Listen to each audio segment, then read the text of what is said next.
级溪水夹杂泥沙，滚滚而下，场面相当危险。仔细一看，竟然有人受困溪水对面，人员在对面了，还有一个在下面的沙洲。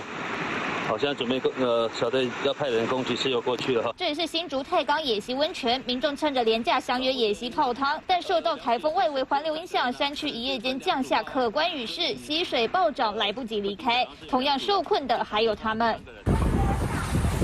宜兰清水地热游客三三两两一早前来放松，没想到因为大雨，大片泥沙和树枝从边坡坍塌，中断连外道路。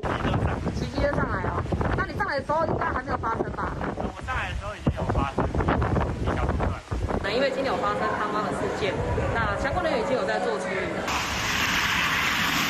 马路边妇人一路狂奔，仔细看，原来他是在追招牌，因为几分钟前。 受不了强风狂袭，花莲这面招牌像长了脚，在车来车往马路上脱序上演离家出走戏码。少绑一个，哇塞！刚刚喷出来，刚刚跑出来就对了。对呀、啊。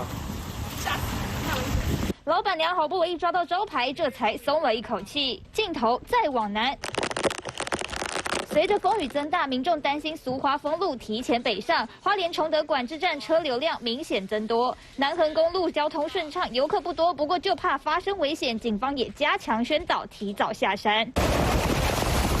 大浪来袭，溅起浪花，但还是有不少人冒险海边观浪。海巡人员派人加强柔性劝导。受到圆规台风外围环流影响，台湾东半部刮起不小风浪。绿岛朝日温泉评估宣布11、12号休园不营业。兰屿因为刮起强风，最大阵风将会达到14级，宣布11号停班停课1天。台风进逼，提醒民众提前做好防台措施，避免不必要出门，以免发生危险。30新闻综合报道。